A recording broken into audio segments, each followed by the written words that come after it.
ladies and gentlemen, boys and girls, and all music lovers across the globe. My name is Afis Tonova. Welcome to the first episode of the Chacha Let's Talk Music series on the Chacha Music Review podcast. And if you're wondering what this series is all about, this is a series where we get to talk about everything and anything that is related to music. I said we because I'm not going to be the only one on the series. I'll be having different guests coming on different episodes on the series. With that being said, let me allow my guest on today's episode to introduce himself. Alright, my name is Tunny Ogunnowo and I'm a digital media strategist. I'm also a music publicist. Alright, thank you Tunny for being on the podcast today. It's really a great pleasure. Happy New Year.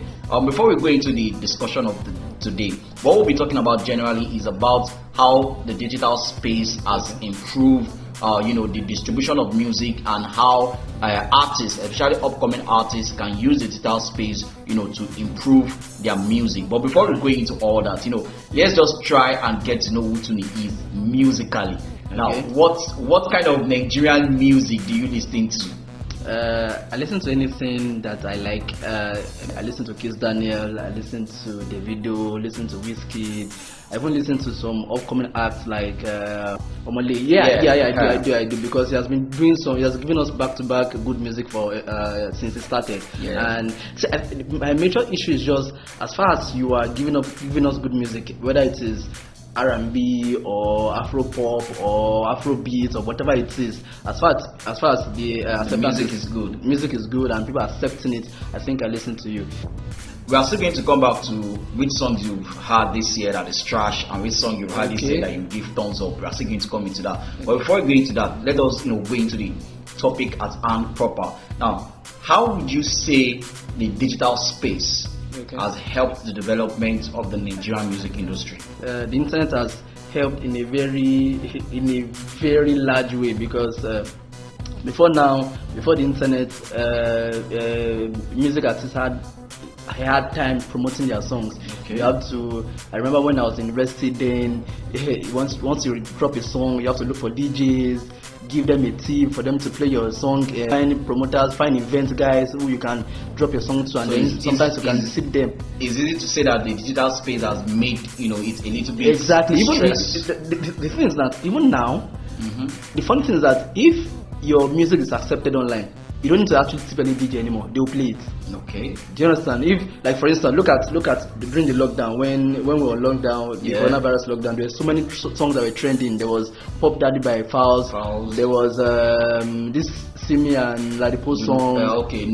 Know You. If you're an upcoming artist and you find a way to infuse challenge into your music, and because at that time people were at home, so they had time to be doing anything they wanted to do.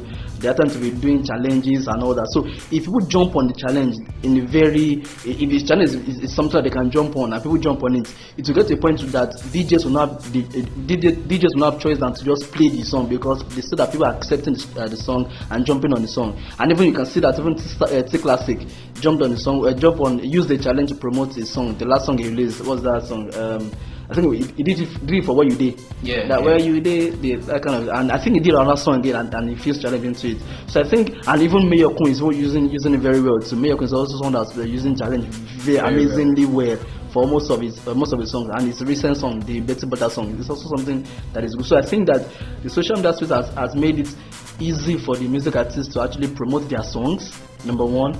And for me, I also think that it has eased off the feeling that you must have plenty money to go into music. Of course, you still need money to promote yourself, fine, but you don't need to go to, for instance, if you want to go to DJ, you want to go to DJ, let's say most top DJs don't actually accept tips, but some upcoming DJs, they will tell you to tip them and all that. When you tip one DJ, the second one, the third one, the fourth one, the fifth one, money don't finish. You get? So I think that it's social media and the internet has made it a bit cheaper for music artists, stress-free and cheaper for music artists to promote themselves. That's if they know how to use the social space, the social media space and internet space to their advantage. And that is where exactly I was trying to go to, because the social media space, like you said, is a big place and it has made it easier for people to distribute their music and promote their music and all that. But you made mention of if they know how. Yeah. Now, so I mean, is it not just go online and put your song online and people download? Is there like any technicality or any special strategy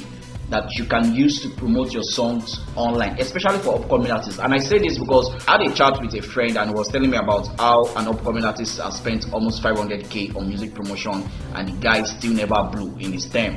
So how would you advise such person, to go about promoting himself or herself? Okay, first, I want to say that because I said it is cheaper doesn't mean that you expect to put 50k or 10k and expect to blow. You get? Because the thing is that if you look at how much look at these people like Sound Sultan, these OGs in the industry, you can ask them how much they were using to promote themselves back then. You realize that whatever you are doing right now is nothing compared to what they were doing. Even the stress of then they will tell you that if you want your music to be played in Kaduna, you have to go to Kaduna. Do you get? So the stress was also very mad. So because we said it's cheaper now doesn't mean that you expect that let me pay producer 50k or 100k to produce the song, and then when it comes to promotion you want to put in 10k, you want to put in one small money. So first you need the budget, right? Okay. You need the budget. So I think this is where having maybe a management or a record label to be on comes into play, right? But of course I understand that since we are talking to upcoming artists, it's not all of them will have record labels, right? So I guess this is where also having an investor also comes into play, because you need a budget actually. So talking about how one of the strategies to use, I think one that has really worked so well is, as I said before, challenges. Using TikTok, using Triller, especially those two apps, using TikTok, Triller and Instagram. I think if you find a way to use these three apps, TikTok, Triller and Instagram very well, to kind of have a sort of challenge that looks unique. For instance, now what we see is that people mime to songs using TikTok and all that. But one unique challenge during the lockdown was the one of Know You, where a guy and a girl will have to mime the song. So that was it wasn't the normal one person just stands and just mime the song. Do you get? So that was a very creative way to go about it. So even big artists are even looking for creative ways to promote their song. So how much more you upcoming artists? So I think that looking for a very creative way to use these apps, TikTok, Triller and Instagram, to create a sort of challenge that people will like so much and jump on, and then you can also infuse giveaway with it, because let's be honest, giveaway has spawned the internet these days. Everybody wants to win something. Exactly. So even someone was telling me some time ago that even giveaway has spawned the influencer marketing industry, where if you're not giving people giveaway, if you want people to buy products of your clients, if you don't give them giveaway, they will not buy it. Do you understand? So I think that we can't deny that fact anymore, that even artists are now doing giveaways. Big artists are now doing giveaways because they know that it's now a strategy on its own. Yes. Do you understand? So I think you can also infuse it to, and look at all these things I mentioned. You can't achieve all this with just 500k. You want to do giveaway. You want to give people what will be worth their time to spend their time doing the challenge or whatever music or whatever thing you want them to do. Do you understand? So, and since we are looking at something creative, it will take much of their time. Just for instance, look at Know You. Know You means that you and someone else, we have to mime the song. So it will take more of your time. So if you want to infuse a giveaway to it, you have to give them something that will be worth their time, and it might not actually be money. Actually, it can be maybe if you are someone like Fireboy in 2019. In 2019, Fireboy, we could still say that Fireboy was an upcoming artist in 2019, right? But even though we knew him because he was under Olamide, right? If you are that level he is, you can offer to spend time with. Look at what Rema did here. Rema did it recently, where he had to spend time with. Do you understand? So that can be what you just offer. Do you understand? And you can just maybe offer money if you want, if you have it. But if you can't offer money, there are also creative ways to go about it. You can maybe spend time maybe on a date, or even just take someone and tell them you want to take them shopping at maybe a boutique or whatever it is, and maybe you just give them a cab. There's something they need to do before that. You tell them that anything you can take in maybe 30 seconds, just take it. Do you understand? So these are creative ways to actually go about all these things. But let's not deny the fact that funds are needed, right? Money is needed. These things are not cheap. Do you get? So I think those are one of the things we can, one of the ways to go about it. But basically, what I'm just trying to say is that you don't just release a song and you think that if you put it on social media or you put it on whatever music site you want to put it on, people will go and download it, because people don't care about you.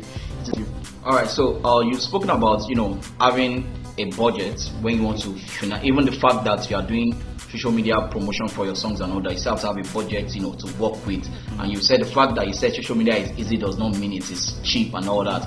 And you mentioned, having a record label or having an investor behind you and all that. So what I want to say is this. Now, let's assume you have all that with you. You have the investors, you have the record label, you have the finances. What about the song? Does it mean that you can have a trash song in as much as you don't have person who will pay you money, who will sponsor you? No matter how trash the song is going to blow. Or Okay. One thing I want to say is, first, of course, the song is the content, right? Okay. Because what you are marketing is the content. Yes. So, and the song is the content. So you can't. There's no way you want to put challenge into a song that is whack. The challenge might, if you get your strategy right, because the truth is that we've had people that are singing trash and they will still promote it so well and there will be acceptance. But the only problem is that the acceptance won't last long. Okay. It just lasts for a while and then it goes because the song is actually trash. You can't fool people for long. If the song is trash, people will wake up and know that the song is trash at some point. Do you understand? So that's why you must pay attention to the content you're marketing to. So whatever song you're doing, you have to pay so much attention to the content itself, even as you're paying attention to the marketing part of the content. So I think this is where the creativity of I think even the promotions, the publicity and all that can be left in the hands of maybe your publicity team, their creativity. But the song itself is about the creativity of the artists themselves. Do you understand? So this is where their creativity comes in place. And what determines a trash song is actually being able to put people in the mood you want to put them in. Do you understand? If the song is dancehall, make sure that when people listen to the song, the first 5 seconds or the first 10 seconds, they are in that mood of dancehall already. Like if you look at songs that we've counted as trash, look at some songs like I want to mention Whiskey, because this guy has done some songs that the first seconds or the first 10 seconds you feel like what's this guy doing, and then at the ending part or the middle part, the song picks up. And you see that those songs will actually not do well at the end of the day, because you see that because there's this disconnect. Because once you disconnect, once there's a disconnect, you lose people. That's the truth. Do you get? So you are looking for, as an artist, you are looking for how to tell your story in a way that you grab people's attention from the beginning to the end without losing them at any point. Do you understand? So again, there's something I used to say that it's not just about the lyrics. The lyrics can be good, but the delivery can be bad. So delivery is also something you should pay attention to, right? So even if the lyrics is good, how do you deliver the lyrics? Because that's actually the major thing, to be honest, right? Delivery is, you can sing a whack line in a very amazing way. Okay, like that reminds me. We're talking about, remember this song MI did with Olamide? Yeah. The middle. There was a line Olamide said in that song like be animal to one in a museum. Yeah. So you can imagine. At the point when I was hearing that song, everything about that song was dope. Exactly. But later on, I was listening to that, like animal in the museum, like. What is it? Another person that does that thing a lot is Kiss Daniel. Go and listen to some of Kiss Daniel's songs. That's why you say rubbish. Look at this Ada. What does that mean? Do you get? So, but the delivery is mad and people are jumping on that challenge. Do you get? So I think that delivery is something that most upcoming artists don't pay attention to. We used to look at the lyrics must make sense. Okay. But we don't look at how do I deliver the lyrics. Do you get? It's a separate case for the lyrics to make sense. And it's a separate case for the delivery to also make sense. Now, look at the case of Fireboy, whereby Fireboy got signed to Olamide's label based on what he was doing on Instagram. And we've had some couple of artists too like that have got signed to record label because of what they were doing on Instagram. So will you say it's advisable for an upcoming artist that doesn't have that budget or that doesn't have that investor, to just keep doing, maybe it is a freestyle or it is an a cappella or something, just put yourself out there in the social media space? What would you say about that? You see, one issue I have with upcoming artists is that there was a time that one artist messaged me on WhatsApp. I was telling me that he is into music. Okay. He wants me to help him promote his song and all that. And I told him to send me his social media handle. And when I checked it, you could actually see that, like, on your social media platform, I can't see anything pertaining to music on it. Okay. It just, you've been on social media since, you said you've been singing for up to like 5 years or thereabouts. That means you've been on social media for this 5 year space. And I can count how many music videos, I can count, there are less than 5 I can see on your platform. So I think most times music artists are also very lazy they think that investor must come first. Music before they can put in the work. Record label must come first before they can put in the work. Meanwhile, nobody will invest in you if they don't see that you are doing something on your own. It's a normal life process. It's not even about music alone. It's a normal life process. If you want to invest in a business, you must say that the business is doing so well for itself first before you put your money into it. So it's a normal thing. So, but I feel like music most upcoming artists, they just feel like music is one get rich quick scheme where let me just tell once I just get one song, boom, I don't blow. Do you get? And once I just get one song, find investor, put money into it, and it doesn't work that way. Nobody will put money into something that they're not sure of. Do you get? You gotta look at most big record labels, signing artists. Most of those artists have been doing something on their own. They don't just get into the music industry when they got signed. And it's not when they got signed that we just hear about them on social media or on the internet. They've been there ever since, just that they don't have that big push or that big publicity. Do you understand? That's one thing I said that upcoming music artists should look at. Try to put in the work, even if the investors are not coming, even if the recordings are not coming. Just keep at it, just keep doing it. Who says that you can't even make it as an independent guy? Nobody says it. You never can tell. You get we've had stories of people who made it while they were independent and then got signed on their label while they were actually coming up or uprising. They were already uprising before they got signed into the record label. Look at the case of Oladips. Oladips is one of the internet sensations. He was uprising before he got signed to exactly. So we've had cases like that. Do you get? So it's also possible, though it's a very hard something to do. It's a very slim chance, but hey, it is live already. So living is already a risk. So why not just take the risk? Just go all out for it. You're listening to Chacha Let's Talk music series with Afis Donova.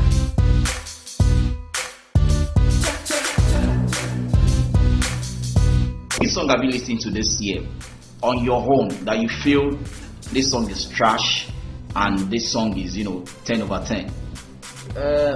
On trash, I think the reason I don't hear too many trash songs is that when I fall in love with an artist, I find it hard to fall in love with new artists. Okay. Do you get? Like when I choose my range of artists, I stick with them. So you find it difficult to go outside that bracket? Them, except if I've seen that people are accepting the artist first. That's when I begin to accept them too. The truth is that in as much as we might want to deny it, acceptance goes a long way in how many people how your song does at the end of the day. Yeah. Do you get? For instance, once acceptance comes, DJs, as I said before, DJs will have no choice than to start playing your song. And when DJs start playing your song, acceptance will also come, right? To increase our acceptance level. So I think I'm just one of those people that other people should accept first before I accept. Do you understand? So I just watch it grow. So, but recently I've been listening to people like Kiss Daniel. I listened to all his last album, the King of Love album, and I think the songs were just like the name of his former album, as in the song was very good. I love Alda. That was very good. I love is it Boys Are Bad? What's that song? Boys Are Bad. That's my personal favorite. That song is crazy, like seriously. Even Betty Butter by Miyoko and Davido. And the video is very, very good. Even though the video is off it. The video is what? Even though the video has run away from us recently, and it's even glad to know that. So you can see something. There's something I want to say from this Davido history is that the video is not on the internet, but it's working, and we are still accepting what it's doing. Do you get? So this goes a long way to tell you that even if you can promote, the content is still something I should pay attention to, right? The video is working, and even though there are features, but you can't deny the fact that the video's line on Betty Butter is something that we love. Yeah, you can't deny that fact, and it pushes him more even when the guy is not online. Okay, he's online, but he's not posting, right? do you understand? And that still pushes him, and that's perception for him more. So I think that even this goes a long way to tell you that even if you are caring about publicity and all that, your content should also make sense. Do you understand? So you can see, because now the video has made us know that even without you pushing yourself, once you are giving good content, it can go far. Even though we can also say that it's because other people are pushing it, because for instance Miyoko is pushing the content and all that, just that the video featured on it. So I think those songs make sense. I also look at a song that's trash. There has to be one song that you had. Nah, this is not for me. See. For some reason, even though this song is not trash actually. Okay, but for some reason I feel like Wonderful was By not Burna by Burna Boy was not on the same level as it used to be. The song is good, fine, but Burna Boy that I know, So you just look at Burna Boy's feature on this Jerusalem remix. That was mad. Okay. But Wonderful is not on that same level. Wonderful was like a drop, exactly. Even Tiwa's new song. Which of them? Because I think she has like 3 new songs now. Dangerous Love. Dangerous Love. Okay. For me, Dangerous Love was also a drop. Yes. So you prefer what's the name of this song that she did some couple of months back? Attention. Yeah, Attention was still. I think Attention was still okay. Yeah. So so far so good. Let me ask you this now. Looking at what you do, being a digital person, which Nigerian artist would you say has benefited more in using social media to promote his or herself? That upcoming artists can, emulate. Yes. Number 1, Davido. Okay. 2, Wizkid and Tiwa. Wizkid and Tiwa. The reason I choose Wizkid and Tiwa is because what they did with Fever. Okay. Right. It was a kind of like they were romancing, and then they dropped the song and used that romance they were building to. Do you get? I'm not saying that upcoming artists also find a way to romance, but at least what the story, the lesson I wanted to learn is that they had a build up. Okay. Do you get? There was a build up to the main thing. Even Davido and Wizkid did it when they were doing the beef, and then they did concerts together like that. So sometimes it might not just be about what publicity stunts will I use to drop this album. It might be that you might start building that perception all along until you find a song to lash the perception on. Do you get? Now, talking about, sorry for cutting you short, but you mentioned something and I quickly wanted to, let us touch on that before we finish this whole discussion. You talked about publicity stunts. Okay. Now, as a digital person, do you feel there's what we call good publicity stunts and bad publicity stunts, especially for music artists? Because we've seen music artists over the years put some kind of stunts. Like I think the major one we could remember in the last 3-5 years was the one of Skippy, where he played dead on the internet. So what do you feel there's a limit to the kind of publicity stunts you can put as a music artist? Skippy's one was not bad, actually. That's what I think, because I didn't know Skippy before that publicity stunt. Okay. I didn't know him. Okay. And after the whole thing happened, Skippy has dropped some songs that were mad. Songs like Sensima was crazy. Banga. Songs like Banga. Songs like this song with Fauza and That's How Started was crazy, right? If he didn't play that song, we might not have known him till now. Okay. It might just be the under. Look at someone like Victor of YBN. That might be the level Skippy will be right now, if not because of that publicity stunt. You get? So I feel like almost everything that you term as bad publicity stunt can still have a way to turn around and become positive. I think that as far as it's a stunt that is carefully calculated by the artist, I don't think there's anything bad. There's not a bad publicity. As far as it makes people that don't know you, there's nothing bad in it. Because the fact is that if, for instance, look at the issue of Skippy, at that point people began to know him and people began to say that how will you fake your own? Fouls use one line to kill him one day, but I don't know why they didn't censor about that line. So, but people knew him that didn't know him before. The major thing about this song is let more people know me. If whether it is bad or it is good, just let them know me. Right now, what to make the bad turn to good is when you now give them songs that make the bad turn to good. Do you understand? But let them just know me first. Do you get? Once I begin to give them content that is very good, they will begin to, like, by themselves, they just begin to love me over time. Do you understand? Right now, we don't look at Skippy in that light anymore, in that light of faking death anymore. But forgotten that we have moved on. It's more about his music right now. It's more about music right now. And we've known him. Do you get? So I think that's the major thing about publicity. So I don't think there's anything like bad publicity stunt. Only if you have issues and your underground issues come up. That's the only one I think is bad that can hurt your brand. If you can manage your issues very well, even if you want to pull a publicity stunt, there's no bad. As far as you know that it's a publicity stunt you are pulling, there's no bad publicity stunt. Alright, no problem. Thank you very much for being on the podcast. Now, let's assume there's an upcoming artist that has listened to everything we've said and they want to reach out to you, for you to, help them, in terms of the publicity area. How can they reach out to you? Okay, on Twitter and Instagram, I am at Tunny Ogunnowo. Okay. That's TUNNYOGUNNOWO. Yeah. and Twitter, hope Instagram. your charges are not too. They're not too much. They are affordable, but they're not cheap. They are affordable, but they are not cheap. I like that. The internet is affordable, but it's not cheap. I like that. Yeah. All right. Thank you very much. With that, I have come to the end of the first episode of the Chacha Let's Talk series on the Chacha Music Review Podcast. Remember, my name still remains Tunny Ogunnowo. It doesn't change and it will never change. It's like come your way next time. I say thank you. I want love.